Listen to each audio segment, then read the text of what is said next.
તો સાથે જ એક મહત્વના સમાચાર સામે નજર કરીશું। મહારાષ્ટ્રમાં મુખ્યમંત્રી પદને લઈને મોટા સમાચાર સામે આવી રહ્યા છે। દેવેન્દ્ર ફડણવીસ, એકનાથ શિંદે, અજીત પવારનું નામ રેસમાં છે, જેમાં ત્રણેય નેતાઓ દિલ્હીમાં ભાજપના વરિષ્ઠ નેતા સાથે મુલાકાત પણ કરી શકે છે। તો મહારાષ્ટ્રમાં આજે સાંજ સુધીમાં મુખ્યમંત્રી પદે નામ જાહેર થઈ શકે છે। આ સાથે જ ત્રણ નેતાઓના નામ સામે છે। મહારાષ્ટ્રમાં મુખ્યમંત્રી પદને લઈને સૌથી મોટા સમાચાર હાલ સામે આવી રહ્યા છે। आज मुद्दे हमारे साथ हमारा सहयोगी सतीश हमारे साथ लाइव जोड़ाई गया है। सतीश, मुख्यमंत्री पद ने लईने हाल महाराष्ट्र में बात करिए कि त्रण नाम सामे आव्या छे, चर्चाओं पण हाल तेज बनी है। महाराष्ट्र में आ वखते महायुति ने स्पष्ट बहुमती तो मळी छे, परंतु मुख्यमंत्री कोण बनशे ते अंगे त्रणेय पक्षों में चर्चाए जोर पकड़्युं छे। भाजप सौथी मोटा पक्ष तरीके सामे आव्यो छे अने देवेंद्र फडणवीसनुं नाम मुख्यमंत्री तरीके चर्चामां छे। तेमना समर्थकोए नागपुर, सागर बंगला, मलबार हिल ज्यां तेमनुं निवासस्थान छे त्यां बेनर अने होर्डिंग्स लगाड्या छे। बीजे नाम एकनाथ शिंदेनुं आव्युं छे, जेओ हालमां मुख्यमंत्री हता। तेमने पण 57 उपरांत 4 अपक्षोए समर्थन आपता 61 बेठक थई गई छे। आथी थाणे अने विधान भवननी बहार तेमना मुख्यमंत्री पदना पण बेनरो अने होर्डिंग्स लाग्या छे। अजीत पवार जेमने आ वखते 41 बेठको मळी छे अने तेओ शरद पवार जूथमांथी अन्य 8 विधायक तोड़वानी छे। तेमना अजीत पवारने मुख्य त्रणेयमां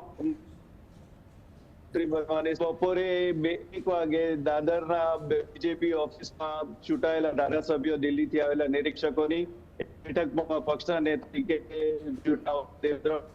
જો શિંદે જૂથમાંથી એકનાથ શિંદે અને જૂથમાંથી એકનાથ અજીત પવાર ઓલરેડી ચૂંટાઈને આવ્યા છે।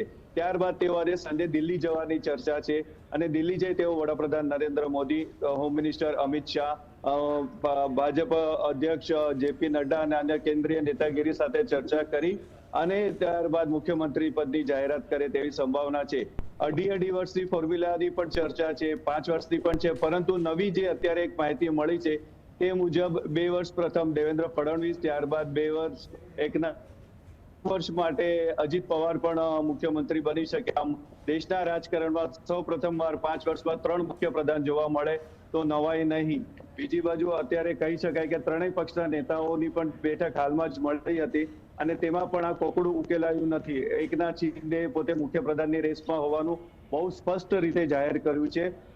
आथी महाराष्ट्र पर अत्यारे देशनी તમામ राजकीय नेताओं અને जनतानी नजर છે કે અહીં કોણ મુખ્યમંત્રી બનશે। દિલ્હીથી આવ્યા બાદ આવતીકાલે નહીં પરંતુ 27 अथवा 28મી તારીખે વાનખેડે, अन्यथा जो काले જ શપથવિધિ લેવાની થશે તો રાજભવનમાં શપથવિધિ થઈ શકે। ભાજપ અને પક્ષે 22 હાલમાં એકનાથ શિંદે ગ્રુપને 12 અને અજીત પવારને 10 મંત્રીઓ મળે તેવી સંભાવનાએ જોર પકડ્યું છે। सतीश, आ अंगे बात करें कि हाल 3 नेताओं नाम चर्चा में जोवा मळी रह्या छे, एकनाथ शिंदे और अजीत पवार, परंतु सौथी वधु नाम जे लोकमुखे चर्चाई रह्युं छे ते छे फडणवीस। एटले के फडणवीसनी जो बात करवामां आवे कि तेमनुं जे निवेदन सामे आव्युं हतुं तेवुं लोकोना मुखे चर्चा छे कि ते ज आवनारा मुख्यमंत्री बनशे। देवेंद्र फडणवीसे हालमां फरी एकवार तेमनी जे शायरी जे विधानसभामां कही हती ते दोहरावी हती कि मेरा पानी उतरता देख, किनारे पे घर मस्त बसा लेना, मैं समुंदर हूं, वापिस लौट के जरूर आऊंगा। અને તેવી જ રીતે તેમણે લોકસભામાં પડછાટ ખાધા બાદ આ વખતે ભાજપને 132 જેટલી બેઠકો મળી છે, જે ગયા વખત કરતા પણ વધુ છે। પરંતુ આખરે પક્ષના મૌડીઓનો આદેશ શિરોમાન્ય છે। દેવેન્દ્ર ફડણવીસ અને મહારાષ્ટ્રના તમામ નેતાઓ ઈચ્છે છે કે આ વખતે ભાજપ 5 વર્ષ માટે સત્તા સંભાળે અને ફડણવીસ જ મુખ્યમંત્રી બને।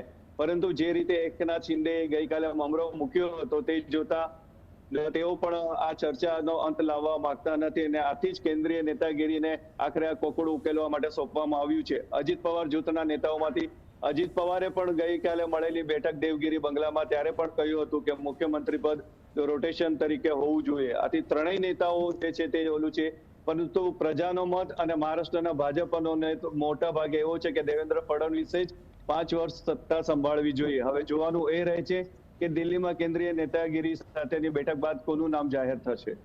સતીશ, અમારી સાથે જોડાવા બદલ સમગ્ર માહિતી આપવા બદલ આપનો આભાર।